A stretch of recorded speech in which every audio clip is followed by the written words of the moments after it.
बिहार विधानसभा चुनाव के नतीजों ने जहां पर राजनीतिक समीकरणों को बदला, तो लालू परिवार में चल रही अंदरूनी महाभारत भी अब खुलकर सार्वजनिक पटल पर है। रोहिणी आचार्य, जिन्हें अब तक परिवार की सबसे मुखर और इमोशनल आवाज माना जाता था, अचानक पार्टी और परिवार से दूरी बनाने का ऐलान करके सबको चौंका दिया। और इतना ही नहीं, उन्होंने अपने साथ मारपीट के आरोप भी लगाए। आज भी रोहिणी ने तेजस्वी यादव के खास यानी कि संजय पर बड़ा हमला बोला और तीखे शब्दों में कहा कि एक बोतल खून देने के नाम पर जिनका खून सूख जाता है वो किडनी देने पर उपदेश देते हैं। हरियाणवी महापुरुष अपनी किडनी दान देकर दिखाएं। सूत्रों के मुताबिक रोहिणी ने तेजस्वी से संवाद भी बंद कर दिया है, लेकिन सवाल ये उठ रहा है कि पहले तेज प्रताप यादव को बाहर का रास्ता दिखाया गया, अब रोहिणी आचार्य को। क्या इसके पीछे लालू परिवार की सियासी लड़ाई है, जिसमें कुछ लोग तेजस्वी का एक छत्र राज चाहते हैं, जो अब सड़क पर जा चुकी है? दरअसल लालू परिवार बिहार की राजनीति का केंद्र रहा है, अब पारिवारिक दरार की वजह से चर्चा में है। और आरजेडी के अंदरूनी सूत्रों में ये सवाल उठने लगे कि अगर परिवार की दरार सार्वजनिक हो जाएगी तो पार्टी पर इसका बुरा असर पड़ सकता है। कुछ वरिष्ठ नेताओं ने परिवार को एकजुट रहने की सलाह दे डाली है, लेकिन अब सवाल ये भी है कि कहीं ये सारी की सारी लड़ाई कोई सियासी ड्रामा तो नहीं, या सच में लालू परिवार अब बिखरने की, टूटन की कगार पर है? आज दहाड़ में इसी पर करेंगे चर्चा, लेकिन उससे पहले आए रिएक्शन सुनिएगा। देखिए, अब उनकी पार्टी के जो निष्ठावान कार्यकर्ता हैं, उनके घर के बाहर आकर प्रदर्शन कर रहे हैं।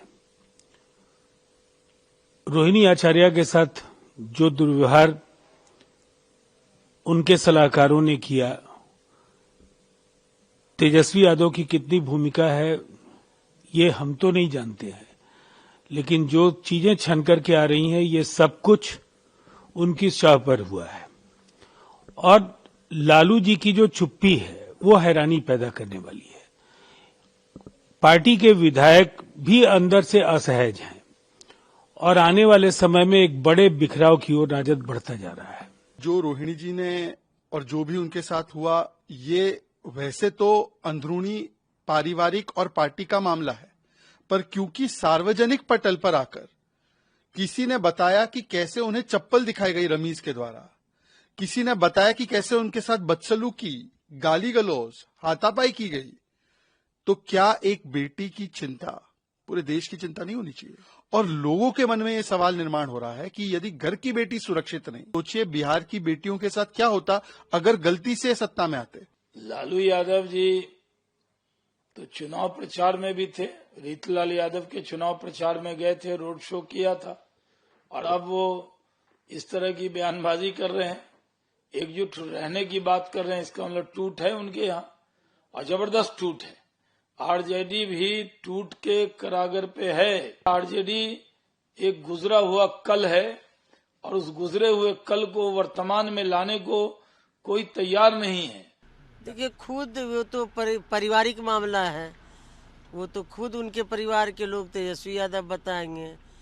चूंकि रोहिणी आचार्य ने खुल के मीडिया के सामने बताई है कि उनके साथ क्या हुआ, तब ऐसे जो मुख्यमंत्री का ख्वाब देख रहे थे, घर ही नहीं संभल रहा है, महिला का ही इज्जत नहीं कर रहे हैं, बहन का इज्जत नहीं कर रहे हैं, भाई का इज्जत नहीं कर रहे हैं, तो बिहार कैसे संभलता?